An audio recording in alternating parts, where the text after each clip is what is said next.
Welcome to this online lecture series on a new way of understanding the Bible, specifically the Gospel of Mark. In this series, I will introduce to you a revolutionary way of understanding the Bible that was developed by Eugen Drewermann. His name is spelled Drewermann, D-R-E-W-E-R-M-A-N-N, and the first name is Eugen, like Eugene, without an E at the end. He is an internationally best-selling author of more than 100 books. You can see many of these books behind me here. This whole shelf is filled with his books, and then over here you have some of the translated books. His books have been translated into more than 15 languages. And that is for a very good reason. A well-known biblical scholar, Ulrich Lutz, commented, "The reason for Drewermann's success is that he helps the readers to see how the biblical texts speak to them and can have an impact on their lives." My name is Matthias Beier, and I'm a professor of counseling and theology at Christian Theological Seminary in Indianapolis, Indiana. I am also a fully trained psychoanalyst. I'm the author of the first book-length introduction to Drewermann's work, which was published in 2004, reissued in 2006, and is still in print. This is the book, A Violent God Image, an introduction to the work of Eugen Drewermann.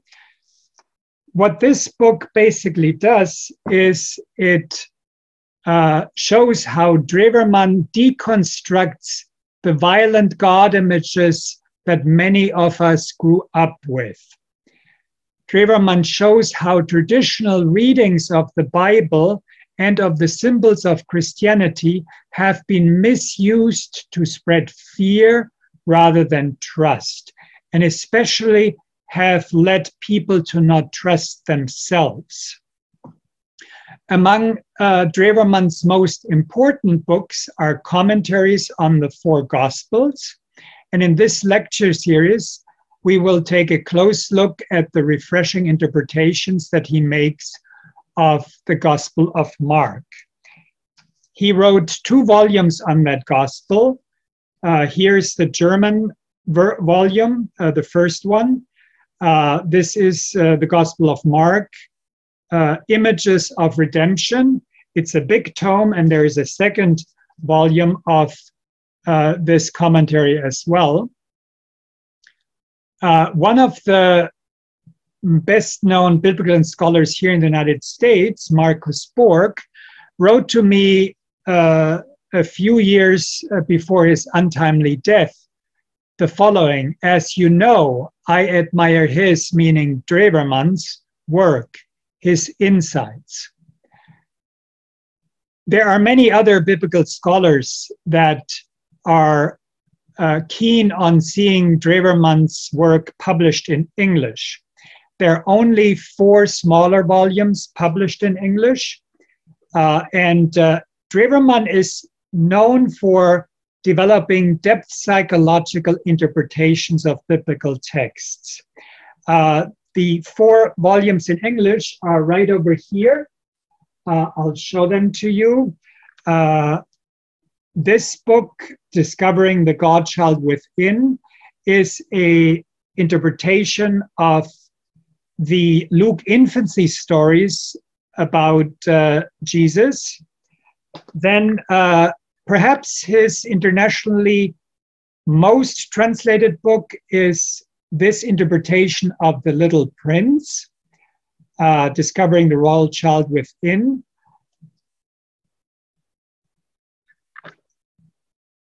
And then there are 2 smaller volumes of meditations, Dying We Live, Meditations for Lent and Easter. And the last one is Open Heavens, Meditations for Advent and Christmas. This book here is one of the reasons why Drewermann became dangerous to established Christianity. And I will say a little bit about this as we go on.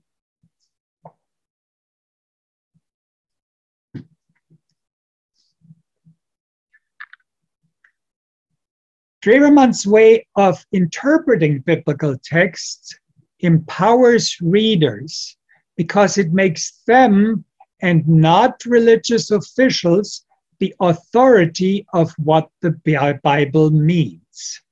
Drewermann is convinced that traditional interpretations of the Bible have actually turned many people away from religion and have outright created atheism.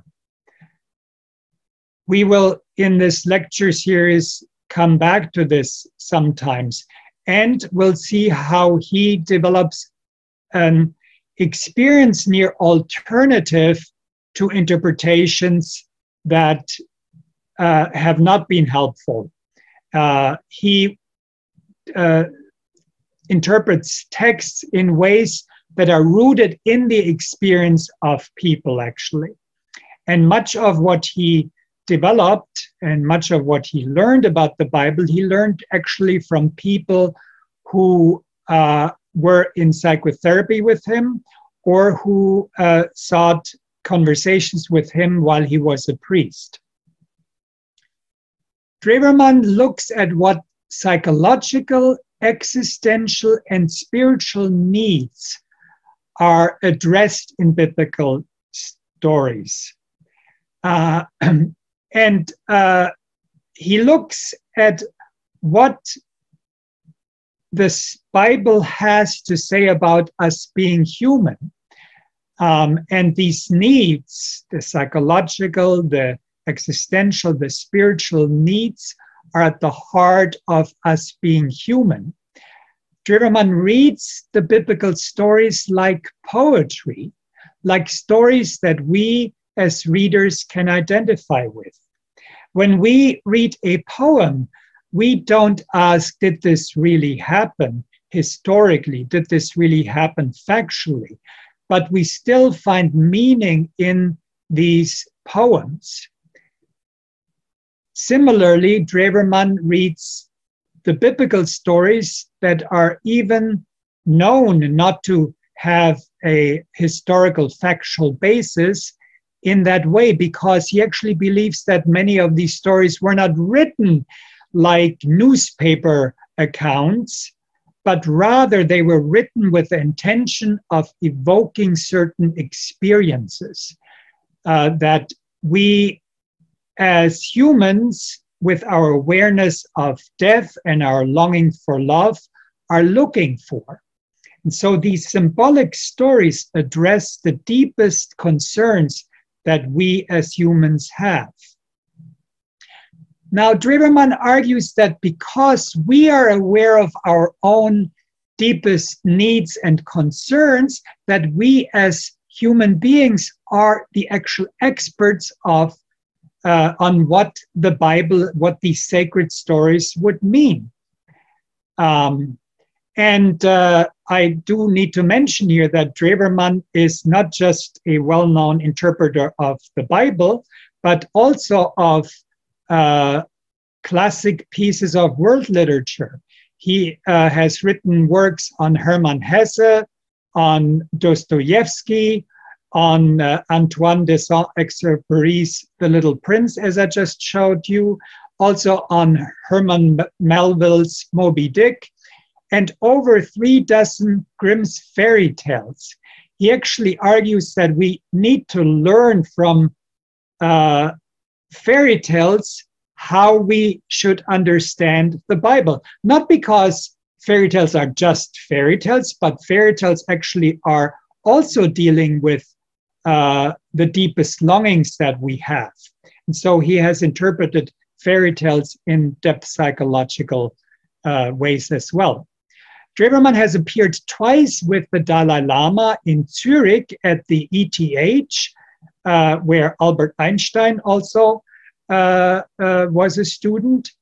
Drewermann engaged with the Dalai Lama in conversations on nonviolence and on the dialogue among religions. And the second time, he gave a lecture on freedom, the relationship between freedom and anxiety, and then engaged with the Dalai Lama in a discussion afterwards. And that event, that lecture and the discussion with the Dalai Lama is actually on YouTube.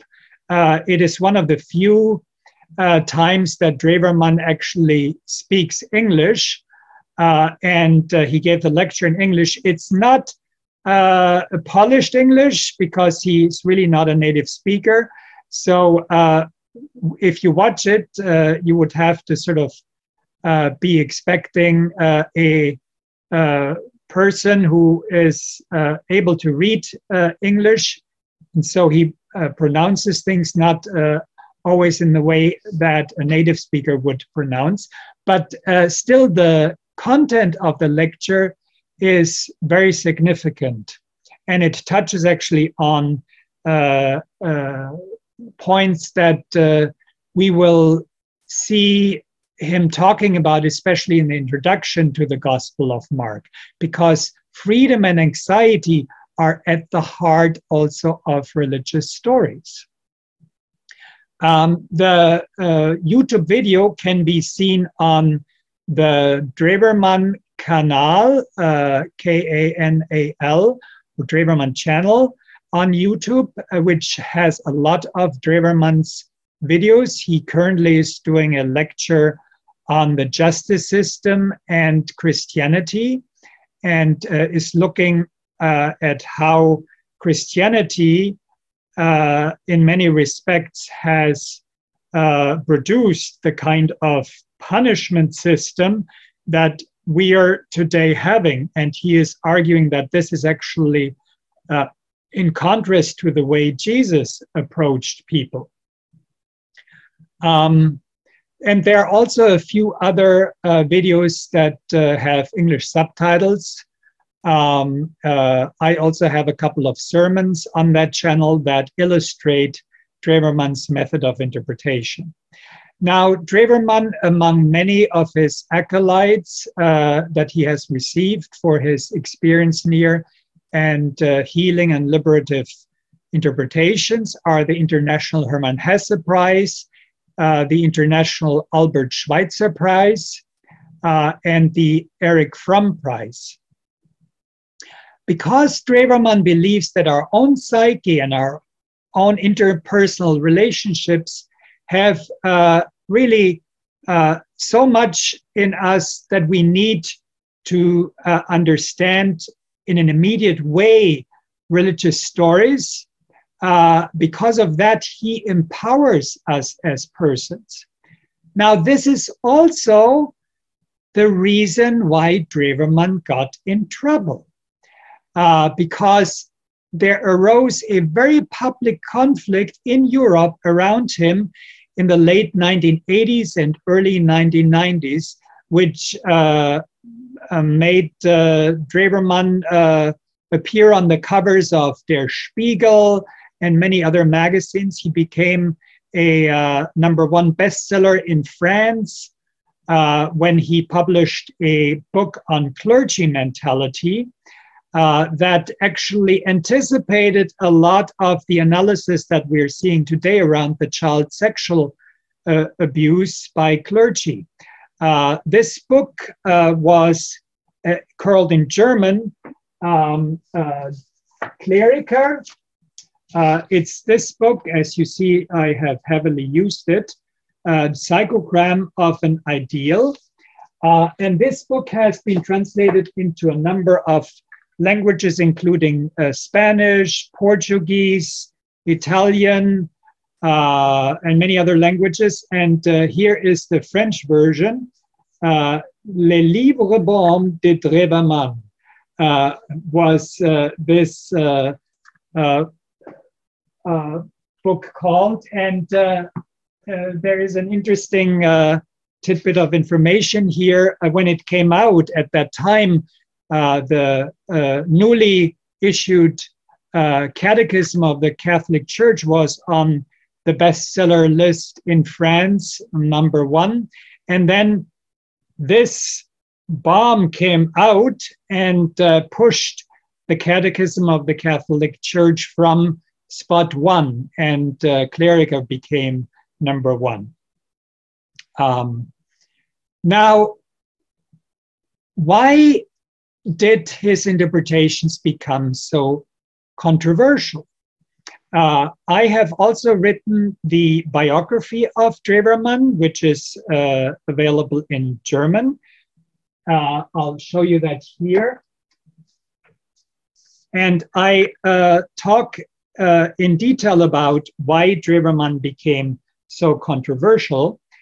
The beginning of the controversy really happened when Joseph Cardinal Ratzinger, at the time the prefect of the Vatican Congregation for the Doctrine of Faith, who later became Pope Benedict XVI, wrote a letter on May 7, 1986, to Drewermann's Archbishop that said, quote, "After careful study, the publications of Dr. Drewermann caused deep worry," unquote, in the Vatican. And then Ratzinger instructed the Archbishop to, quote, "take appropriate initiatives," unquote. I already discussed that actually in my book, A Violent God Image, as well. Among the key worry for Ratzinger was that Drewermann had argued in the volume that I already showed to you, Discovering the God-Child Within, that stories like the story of the virgin birth are symbolic stories and are not historical stories in the sense of a biological virgin birth.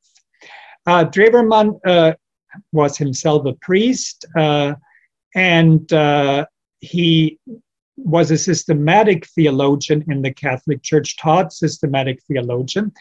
And so he was very aware that the dogma says that Mary was supposedly virgin, biologically virgin, before, during, and after the birth of Jesus.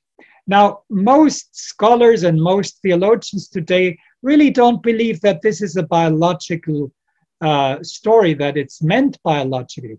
Instead, that it's meant symbolically. And church history actually is filled with symbolic interpretations itself as well. And so Drewermann argued, we need to, in our day and age, when people are being taught all kinds of sciences in school, and when we have had what's known as the Enlightenment, and we are allowed to use our reasons and make sense of things, that we cannot expect people to believe in a biological virgin birth.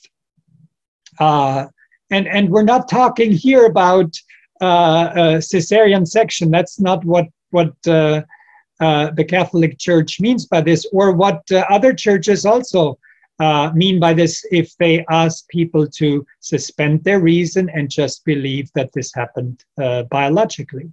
And so it was that interpretation that raised concern in the Vatican. Now, because Drewermann's talks were very popular,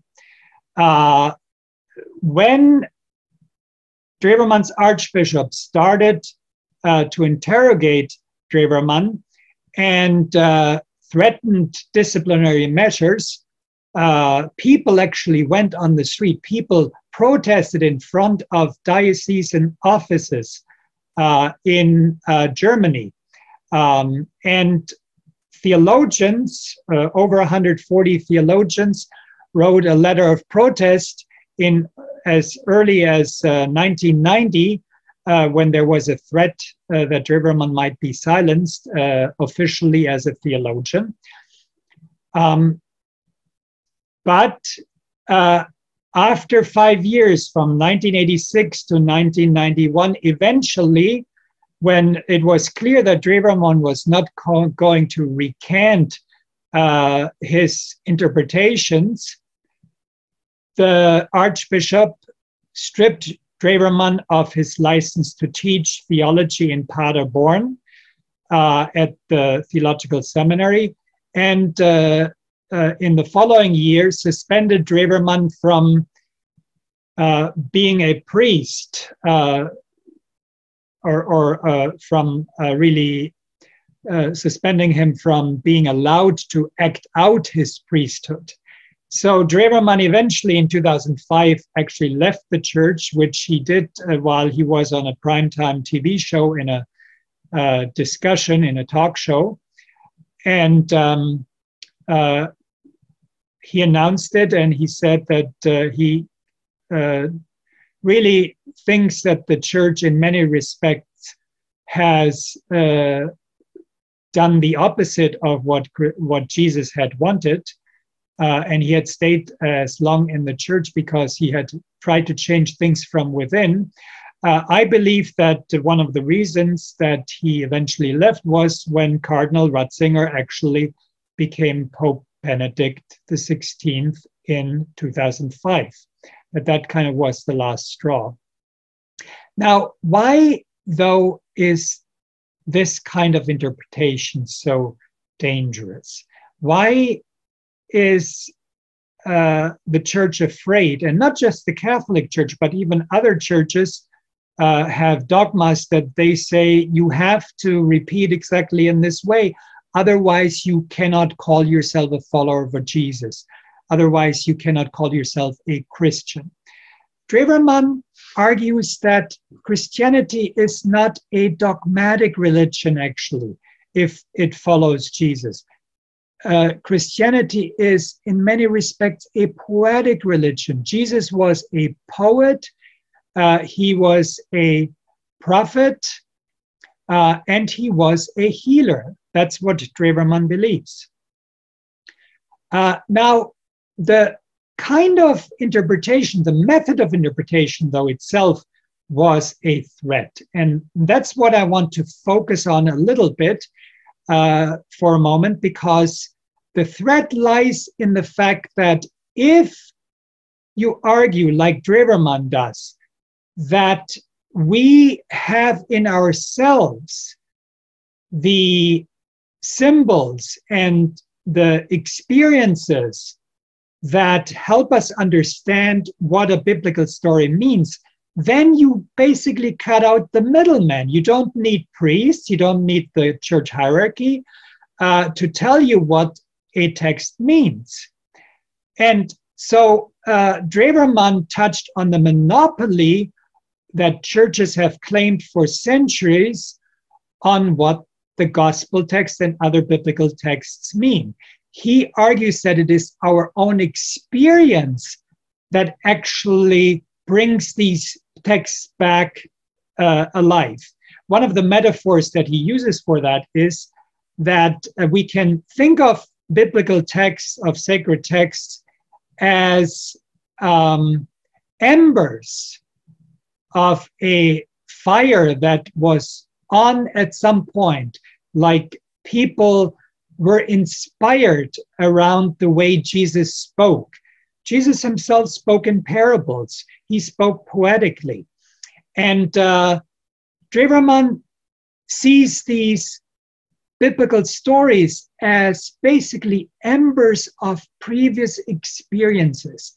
And he argues that it is our own psyche and our own existential quest, our own existential yearnings that basically are the fire that is needed to bring these embers back to fire, to light them up again.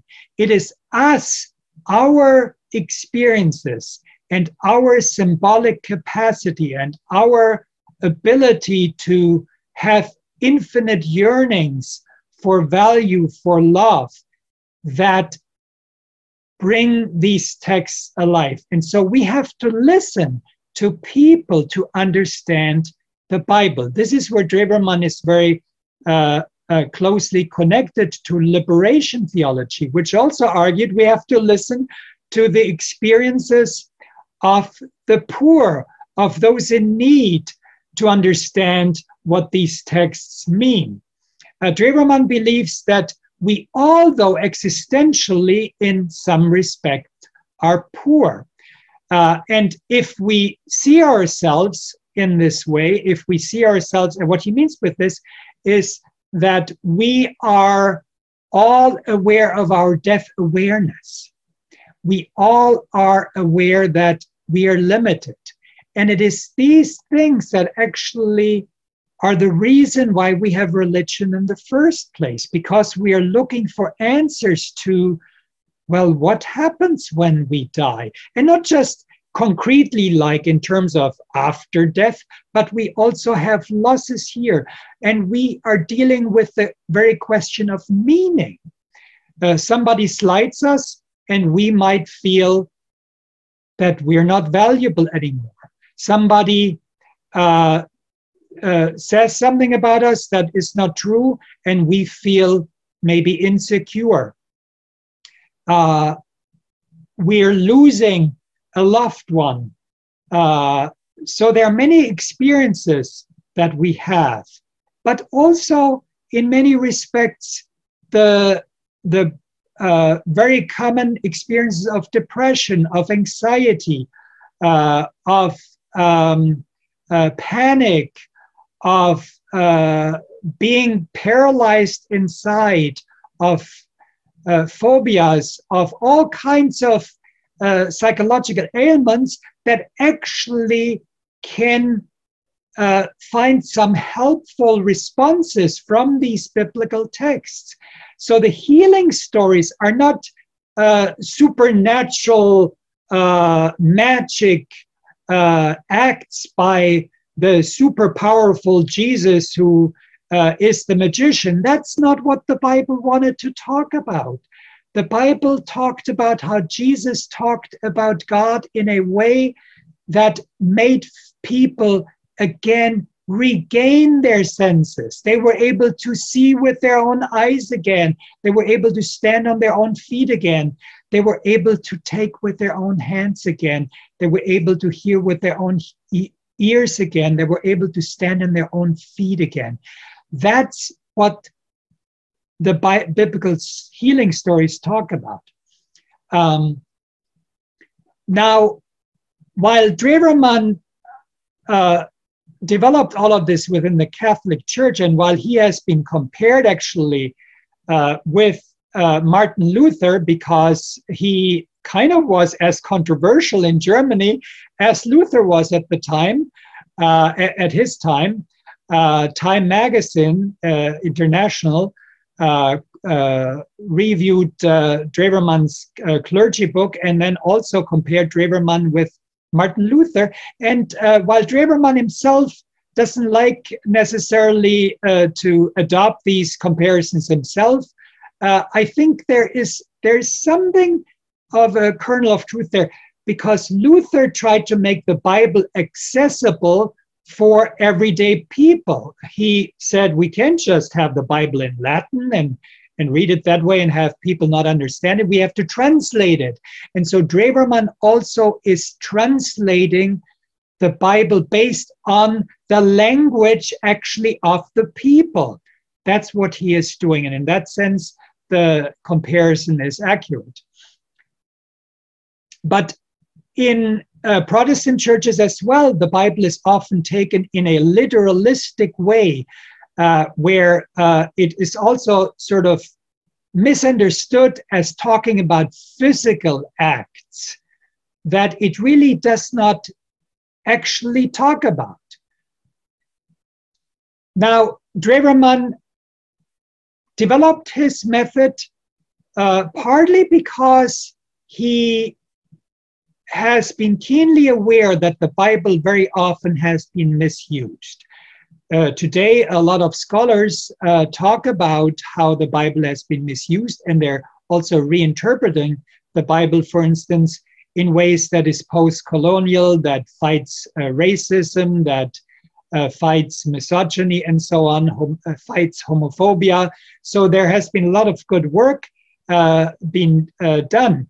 Many of these interpretations, though, stay basically with a kind of sociological perspective on the Bible and don't necessarily always, some do, but don't really pay as much attention to the psychological dynamics that are actually addressed in the Bible. One of the many common things that has been done with the Bible is to talk about the cross and to really hit people with the Bible over their head. Phrases like, oh, you should take your cross upon yourself, have been used to mutilate people. I have worked with people that have been made neurotic by Christianity because of phrases like that, and people have been traumatized with talk about the cross. Drewermann, in this Gospel according to Mark commentary, reinterprets the story of the cross and of resurrection in ways that is not masochistic or sadistic. I have summarized some of that in my book here in the 3rd chapter. If you want to read about it now, the purpose of these lectures is for us to get some glimpses of this commentary. And I'm working toward publishing this commentary in English. Many people have asked me over the years since I published my book, when do new translations of Drewermann come out? I was not able to finish translations, but now I'm finally in a place where I can work on this. Among them has been Sandra Schneiders, a past president of the Catholic Biblical Association. She has asked me to really get his work translated, and I'm working on that. Now, I would like to shift into Drewermann's method. One of the things that I want to say, because there may be some biblical scholars here also that will look at this lecture series, and I welcome you to that, is that Drewermann builds on the historical critical method. The historical critical method was basically developed against the dogmatizing distortions of the Bible.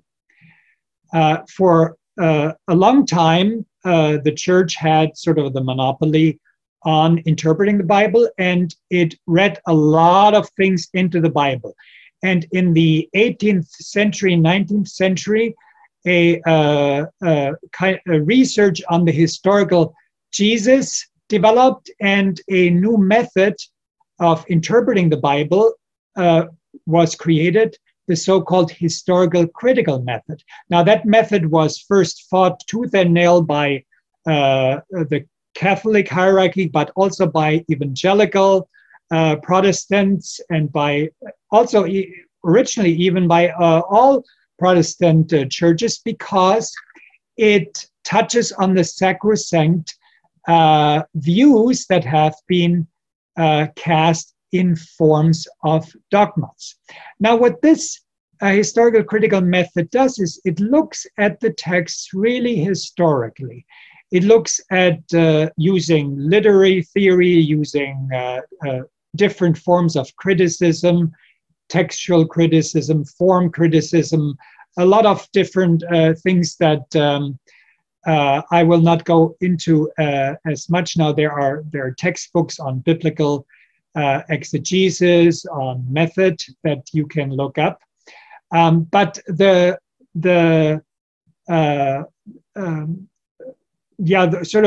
short version of it is that historical critical research tried to understand what did the author actually intend? Not what did the church make out of the author's intention, but what did the author actually intend when he or she wrote it down? And so historical critical research looked at composition of text. It looked at different sources that went into a text, because many of these biblical texts were first not written down.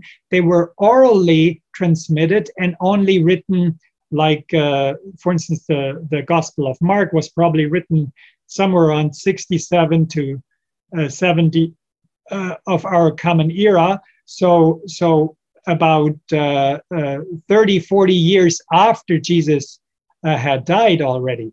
And so that gospel puts what was first only spoken into written text using different sources. And so then there are the other three gospels, and there are divergences between these gospels, inconsistencies. And so it became very clear that these gospels, in many respects, are not telling the exact historical happenings, but rather are telling the story from a particular angle.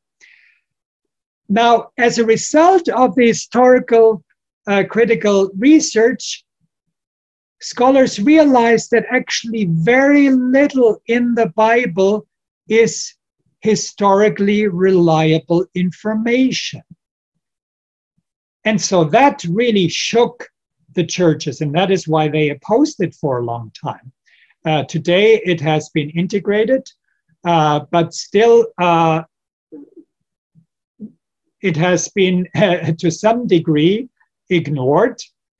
In fact, what happened for the most part is that theologians and scholars were allowed to talk about this in academia and write journal articles and books about it, but the research itself didn't filter really down to, again, everyday life, everyday people. Now, every once in a while, also in here in the United States and around the world, some scholar would write a trade book, average reader, accessible book, and you might have in Time magazine articles about, oh, you know, was the tomb really empty, or all kinds of things going into some of the research, but typically much of the research had no bearing on how pastors preached or how people did pastoral care in congregations.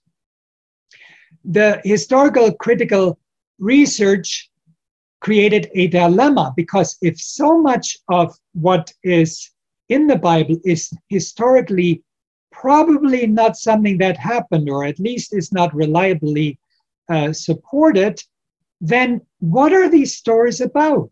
Should we throw them out? Should we just leave what is maybe likely something that could have been said by Jesus? There was the so-called Jesus seminar. I think I mentioned Marcus Borg earlier, who was part of the Jesus seminar. And in that Jesus seminar, they tried to vote as scholars which verses may have been by Jesus, spoken by Jesus, and which cannot be attributed by Jesus. And that got a lot of attention. But the question, of course, that historical critical research raises is, so what do we make of these stories now? This really left the churches in quite a dilemma. What's the meaning of a story if it is not the historical factual meaning? And you can, of course, understand that this becomes very delicate when you talk about stories that ended up in dogmas, like the story of the virgin birth, or story of the cross, and then the resurrection, the empty tomb story, and so on, we know that these stories are not historically reliable stories, because the different Gospels portray the finding of or the belief in resurrection differently. Now, churches, including the Catholic Church, responded in various ways to what we could do. And this is where we get into the conflict actually between Drewermann's interpretation and Benedict XVI interpretation. Because what Benedict XVI has done in his books, in his scholarly work, he was also a professor, is he basically says, well, historical critical research shows, yes, we cannot prove that this or that has happened, but what we have in the Bible is the faith of the church, and we have to believe the church. And so, voila, through faith in the church, we all of a sudden have faith in, again, asserted facts. So what we see here, Ratzinger, Benedict XVI doing, is basically creating a fideism, as we would call it. You basically declare facts by faith that they have happened. Drewermann says, this is really not intellectually sound. This is not intellectually responsible. You're basically, yeah, you say, okay, historical critical research is fine, but then you reintroduce the dogmatism right straight back into it and say, okay, but what we have is the faith of the church, and that we have to trust. No, we don't have to trust the faith of the church, because we know what the church often has done with the message of Jesus. The church has justified slavery. The church has justified homophobia. The church has justified misogyny and patriarchy in the name of Jesus. The church has justified colonialism. The church has justified racism in the name of the Bible. And so, no, we cannot trust the church to tell us exactly what happened. But then what do we have? Many scholars today see the Bible in many respects as sort of an ethical impulse.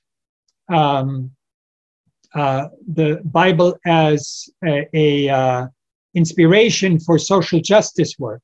While that is a very noble appropriation of the Bible, it is not the only way of responding to it. It is something that Drewermann also does, but Drewermann says that the moral perspective itself can also create, again, harm. So in the history of Christianity, or of religion, the prophetic itself can also go wrong. For instance, we know the story in the book of Kings about Elijah slaughtering 450 Baal's priests. Of course, historically, this likely never happened. But what I'm trying to point out here is prophetic appropriation or the prophetic can itself also use God to do violence. So it can do it in cults. Most often it does not, and if it's done well, then it inspires non-violent prophetic speech. For instance, Martin Luther King Jr. Did so. Drewermann thinks that actually Mahatma Gandhi, in many respects, his truth of nonviolence is in many respects very similar to what Jesus lived. So, but the moral approach to the Bible can be used not just for social justice, it can also be used against people again. And so let me give you an example. For instance, the Bible has been used in moral ways, in moralistic ways, to control women and to control sexuality of anyone, really. But it has sort of identified women very often with like the idea that Eve is the one who took the fruit and is responsible for original sin. These kinds of texts have done violence to women, and so and have been moralized by the church. So the moral perspective has limited value, but what it does not do, Drewermann argues, is it does not actually address the existential and many of the psychological needs that actually these texts are addressing. So Drewermann argues that there is a one-sided rationalistic approach that also the historical critical method that characterizes the historical critical method. That's actually a separate point from the moralism. But by focusing on just the conscious intention of the author, scholars often miss that actually the texts are speaking about much more. And Drewermann says that modern depth psychology, so like psychoanalysis in a Freudian way, or analytic psychology in a Jungian way, can help us understand the meaning of religious texts. Because these psychologists are very close to the deeper meanings of our human experience. And so therefore they can help open up the understanding of biblical stories. Now, just at the time that Drewermann developed his work, he was one of the first to develop this psychological interpretation. A new field was emerging. Walter Wink had already written a book, The Bible and Transformation, which Drewermann actually does quote in Depth Psychology and Exegesis. And then a number of other books appeared. One of the books that talked about the field of psychological research into biblical studies is Wayne Rollins, who put this book, Soul and Psyche, together. And then in the 2000s, a whole series on the psychology and the understanding of the Bible came out, and that's called Psychology and the Bible. 4 volumes put together by scholars. And many of these, or these books anyway, they reference Drewermann repeatedly, and they reference depth psychology and exegesis, and they again and again say they hope that these books will be translated one day. Now, my goal is that I will work on getting depth psychology and exegesis translated as well. But I will start with the Gospel of Mark. So,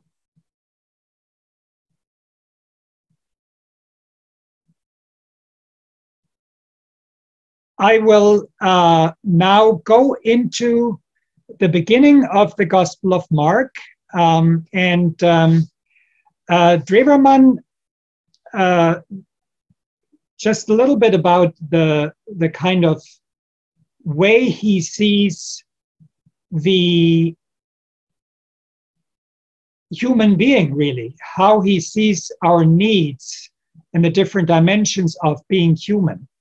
I think that may be important, because that's important to look at when we interpret any religious story. So Drewermann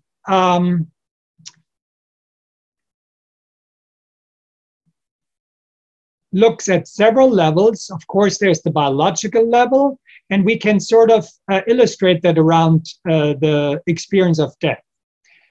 Because, as I said earlier, religion really is an attempt to answer the anxiety that we humans have when we think about our death, or when we experience death, or when we experience loss, which is kind of a,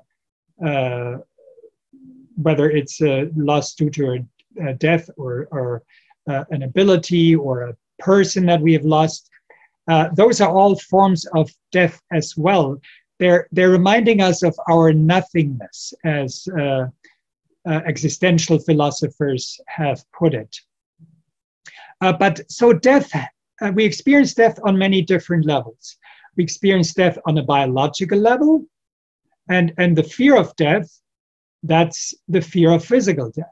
But then there is secondarily an intrapsychic level in us that actually even Freud talked about, Sigmund Freud already talked about, that our our sense of I, our ego, as psychology has called it, is afraid of dying as well, afraid of drowning in the unconscious. Psychotic processes are thought of the ego kind of drowning in the unconscious, that we are not able to stand really within ourselves. Then there is a third level, the psychosocial level, where we, for instance, fear death in the form of insignificance in relation to our fellow human beings. And then there is a existential level, which is the fear of absolute insignificance of our existence. So these are the different levels that we have to have in the background. And Drewermann argues that really religion primarily addresses the last level, the existential level, which is the spiritual level, but it affects all of the other levels as well, because the way we feel about our relationships, the way we feel about ourselves internally, is all influenced also by the way we feel whether we have absolute significance or not. Now, the way our psyche creates meaning is by basically using evolutionarily created images that help us feel meaningful in the world. For instance, a image of water can be meaningful. For instance, in the Christian tradition, baptism, an image of water can be meaningful because in our evolutionary past, we actually emerged from water and came on land in evolutionary process. But also every child is born basically from water. We grow up in water, in the womb. So we have evolutionary a relationship with water. And so Jung talked about our psyche having archetypal images based on these evolutionary experiences. So that's one thing. That's our unconscious treasure trove of images. But we also all experience our sense of I. And so while our I can use these images in our psyche to create meaning in the world, the opposite can also happen. For instance, in Nazi Germany, lots of imagery was used, but it was used in a collective psychotic way, actually, where the I, the ego of people, was asked to be sacrificed. And so the images can be used either for healing or for harm. And so Drewermann, while he agrees with Jung that the images are key for us to get really in touch with the depth of our experience, he disagrees with Jung that if we only let our psyche just do its work, then there is a natural progress toward wholeness. Drewermann thinks because of our sense of I, this is much more complicated. And what does he mean by a sense of I? This is very important to actually emphasize. Drewermann brings in the experience of self-reflectiveness. So for instance, if you look in the mirror, while there is a mirror behind you, you likely will see yourself more than one time. And if you are in an elevator where there are two mirrors opposing each other, you see yourself, if you were able to see both sides, you could see yourself infinitely. And so Drewermann argues that our self-reflective consciousness, our ego, so to speak, or actually it becomes the spirit when it's self-reflective, that self-reflectiveness holds the capacity for infinity, for thinking infinitely. For instance, you can say, I think about myself thinking that I'm thinking. That is the beginning of an infinite regress, right? So infinity is born in our spirit. Drewermann argues now that these images of our psyche can be either become something that infinitizes our hopes, infinitizes our trust, or it can infinitize our fears, it can infinitize our despair. And so this is where he locates Christianity. He argues that what Jesus actually did is, the way Jesus used parables was he addressed the fear of the spirit. And he said that, that God sees us as absolutely valuable, and in that sense calms the absolute fears. And so the stories in the Bible become stories of calming the fears. For instance, the story of calming the storm, or the story of calming the hunger through the so-called story of the multiplication of bread, the feeding of the 5,000 or so.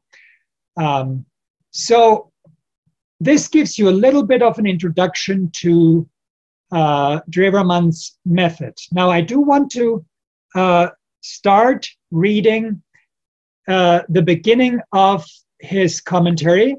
What Drewermann does first in this is he begins with a summary of basically the background for the need for religion, which is this book.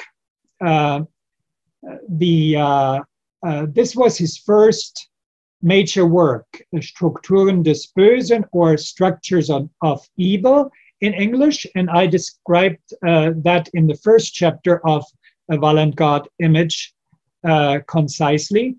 But these 3 volumes that he wrote there, this was his dissertation and habilitation thesis. They were the beginning of him developing his method of interpretation.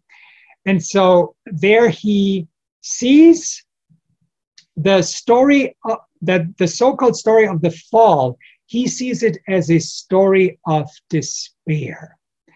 And he argues that when we have talked about sin and we have moralized it, we're missing the point. What it actually is about is how people lose their ground under their feet.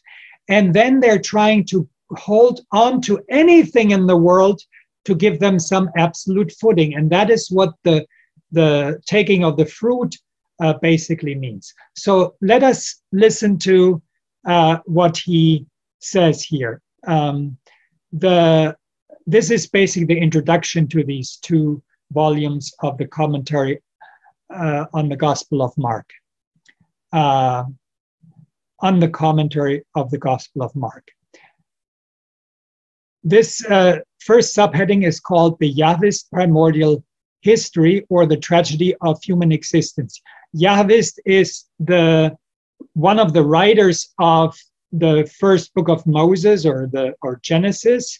There are other writers that are known, and Yahwist is the name for this particular writer because this particular writer used the name Yahweh, while other writers, for instance, used the word Elohim for God. And so this primordial history is the first 11 chapters, basically, of Genesis.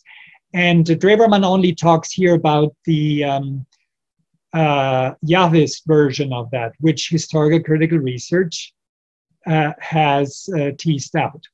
So here is what Drewermann writes. 10 years ago, and let me bring this file up higher so I can look more into the camera. So 10 years ago, I promised myself and the readers of Structures of Evil to describe in images and scenes of the New Testament how the uncanny sense of entrapment and seclusiveness of human existence in the ghetto of anxiety, the kind of anxiety I just described, can be opened up to a sense of freedom and openness to all forms and expressions of life. While this would be unimaginable in a field of merciless distance from God, it nevertheless seems quite natural and only fitting within a context and climate shaped by a profound sense that one is allowed to exist in the presence of God. It is always easier to describe evil than good, since evil is more circumscribed, pointed, a sensation of pain that drowns out all other perceptions. Yet we would not suffer so much from evil without having some memory and knowledge of how our life is really meant to be. All preoccupation with evil stems from a longing for the good. However, to speak credibly of the joy and happiness of life beyond pain requires some reassurance of existence.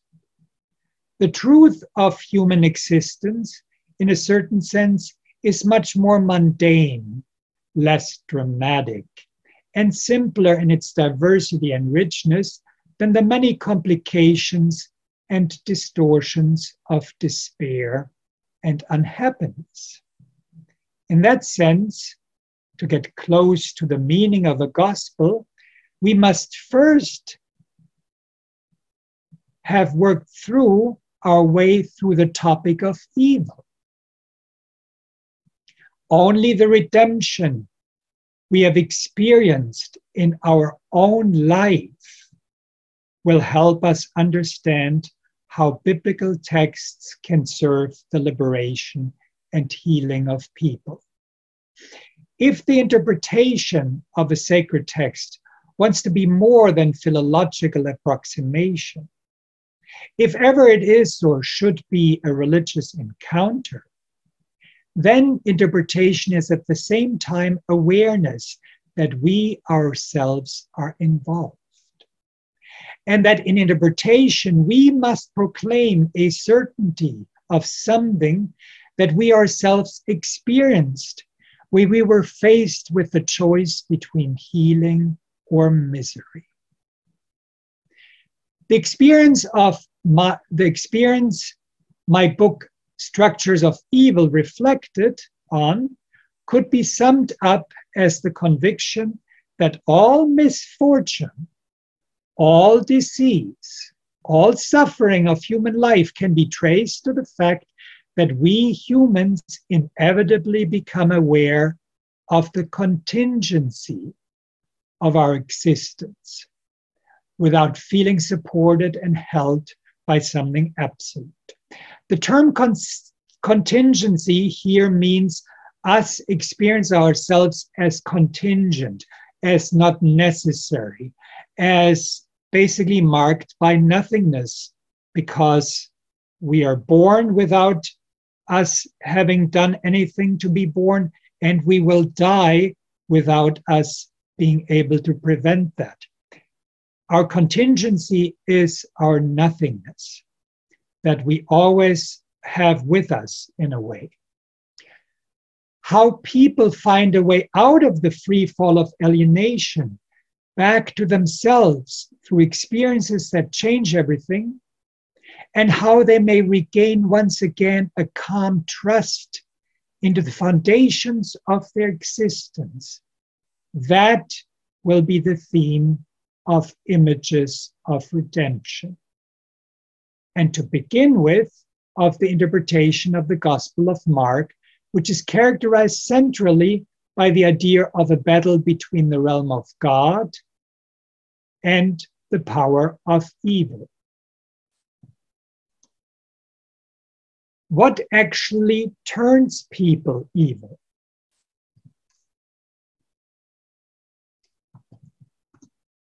To this day, the theological answer again and again is that evil, sin, is the fall from God. But why do people sin? Why all people, each in the same manner? How is it conceivable that all past and all future generations of humanity inescapably get into conflict with themselves, with the origin of their existence, as the so-called doctrine of original sin says, and assumes this is what the church doctrine of original sin assumes to be the essential truth about humans. The traditional dogmatic formula, with reference to the central biblical story of the fall or to sin in Genesis 3, 1-7, asserts that the sin of the human being consists in disobedience to God.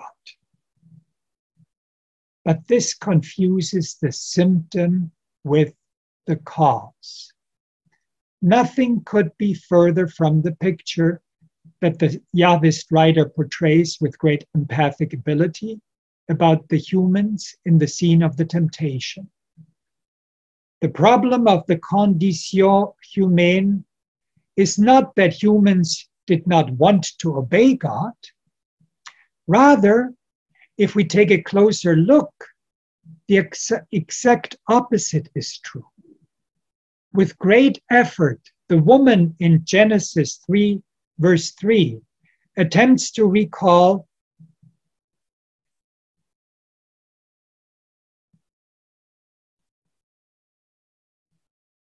against the suspicions and challenges of the serpent the wise words God had said to her. Word for word, she cites what God truly told humans, but she can repeat the instruction only with a heightened sense of anxiety. Words originally meant from God to set free and to protect humans become, under the spell of anxiety, words of alienating demands and tyrannical confinement. The origin of life becomes the threatening origin of death. Instructions of divine permission, demands to pass moral tests. What becomes clear now is that humans, despite the best efforts of their will, cannot live if their sources if the sources of their life have become poisoned with deadly anxiety. A religion whose relationship to God is shaped only by anxiety must in the end turn God and humans into absolute enemies. God, because God is under suspicion of wanting to humiliate humans, and humans, because in order to preserve their dignity, they need to get rid of such a God through the attempt to turn themselves into an absolute being. Only anxiety turns words of God into commandments. Only anxiety drives people into contradiction. Only anxiety drives them to do what they, from the very beginning, literally for God's sake, did not want to do. Only when, in the frenzy of anxiety, God no longer exists or is allowed to exist, will humans try to change the randomness and superfluousness of their existence through an excess of their own efforts in order to produce a certain necessity and justification of their existence. And only in opposition to and after the complete loss of God must they now want to be like God themselves, so that they can tolerate themselves as mere human beings. And yet, precisely in all the desperate efforts for an absolute self-justification of their existence, their own createdness and meagerness falls all the more shamefully and unchangeably back upon themselves. The more they try to produce something absolutely valid out of themselves, the more they will curse themselves for being merely human, naked and miserable, while covering themselves with a fig leaf, the ancient symbol of death. They experience themselves as a mere rip-off of creation, feeling all the more hopelessly condemned to be nothing but a creature, the more they want and have to put themselves in the place of God, due to the intolerability of the fear they have of God. If humans experience themselves without God, or if the presence of God in the ghetto of anxiety means nothing more than accusation, reproach, guilt, and rejection, then all of human life, as portrayed in Genesis 3:8-24, turns from a blessing to curse, from story to torment, from feeling that one is allowed to exist to literally a God-damned having to exist. It is common to say theologically that sin, besides being human disobedience or pride, consists in lying. But this statement is true only if we stay on the surface. We must instead realize that generally it is not possible for a person to answer truthfully the question, "Where are you?" as long as one must fear annihilation for one's truthfulness. The anxiety that drives humans to have a fallout with God is the same anxiety that forces them, after they lose the sense that their existence is absolutely justified through God, to turn their entire life into a permanent lie, into an essential phoniness toward themselves and others. All people are internally deeply interwoven with each other, but this fabric of solidarity gets torn apart through a senseless interplay of mutual recriminations and reproaches when everyone in their anxiety has to use the other to hide their own responsibility behind the other's back.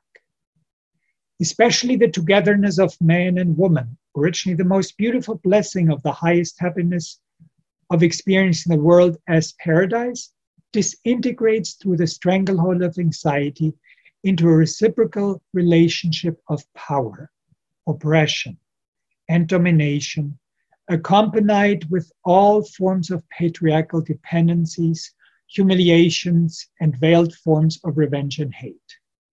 All human activities, which originally felt like meaningful service to the things in the world, within the harmony and order of the surrounding cosmos, now turn into anxiety-ridden struggle for survival against the omnipotence of death.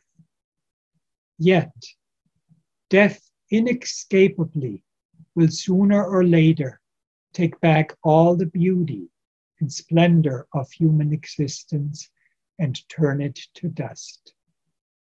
This work of a never-ending chiseling of stone monuments of impermanence, that is what it means to be separated from God, expelled and banished from the garden of the world, from the paradise of grace, as exiles and vagrants of existence in a flight without end.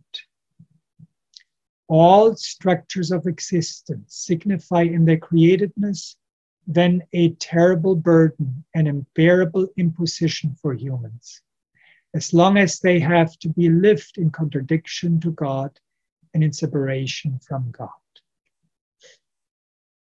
Only against this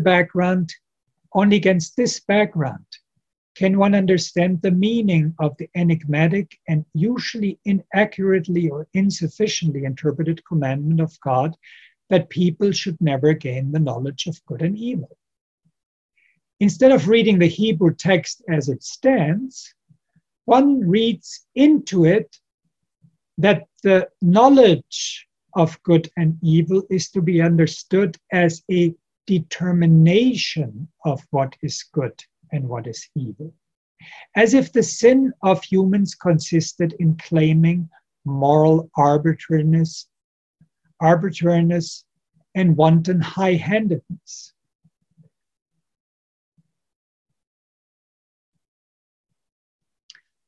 Others, in line with German idealism, saw in the knowledge of good and evil the awakening of moral consciousness. But in that case, God would have had to forbid humans the variability that makes them human in the first place. However, such a dialectical God image is completely foreign to the Bible. The knowledge of good and evil is also not, as another interpretation has suggested, the acquisition of magic omnipotence or the expansion of the knowledge to manage the practicalities of life. What it actually refers to is a knowledge that humans can acquire only through turning away from God, which is the only knowledge from which God indeed had to protect humans by all means. Humans should never have had to experience how their entire life turns without God from happiness to misery and from pleasure to pain. Good and evil here means nothing different than a few verses earlier in Genesis 2:18, when God must recognize that it is not good for humans to be alone. Not good here has absolutely nothing to do with morality, omnipotence, or arbitrariness. It simply means something like tormenting, meaningless, unfulfilling, oppressive, ambivalent, the very opposite of everything a human being can desire. And precisely this kind of life that humans can only wish away and curse is the life far away from God, into which anxiety drives humans. And so I want to emphasize here that this is what God did not want humans to experience. A life where they experience that their life is not good. This is not about God wanting to be a big narcissist and having them appreciate him. That's not what this means. What God stands for here is the absolute ground that can make people feel that they're not just nothingness. That what is what God stands for in this story. This guarantee that there is some absolute significance, which we cannot create ourselves. That losing that, that's what God stands for in this story. And so when that is lost, then anxiety takes over. And then the compensations for God take over, in which one has to be God oneself. Only with this understanding of sin does one avoid defining the human relationship with God as characterized by a problematic lack of goodwill, pride, or disobedience, through which the image of God would be ominously distorted in a moralizing, authoritarian, and heteronymous fashion. Only in this way is it possible, conversely, to define the concept of sin existentially as a deformation of one's entire existence, and not morally as an error of the will or a failure of behavior.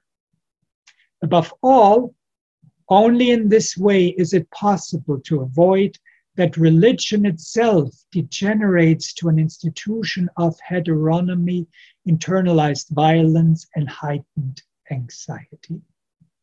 Just how little the tragedy of human existence in the merciless ghetto of anxiety can be tackled by means of morality and goodwill can be seen parallel to the so-called fall story in the subsequent story of Cain and Abel in Genesis 4, 1-16.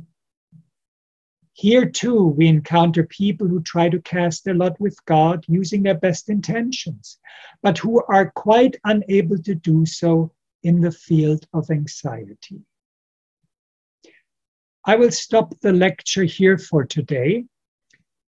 In my class that I teach at Christian Theological Seminary, I will go further into the Cain and Abel story in the discussion. If you online would like to learn more about it, I have interpreted, or I have portrayed Drewermann's interpretation also in my book, A Violent God Image. You can read the rest of the interpretation there. But Drewermann's summary here in the Gospel of Mark, that, as I said, I will work toward publishing in English, summarizes it very nicely and more broadly than I did in my introduction to Drewermann's work in A Violent God Image. Thank you very much for your attention during this time. Appreciate your interest. My goal is to load up a lecture every Friday at 2 p.m. Eastern Time here in the United States, which is 8 p.m. Time in Germany, a Middle European time zone, since there are probably some native English, German speakers who will view this as well. So until next week, Friday at 2 p.m.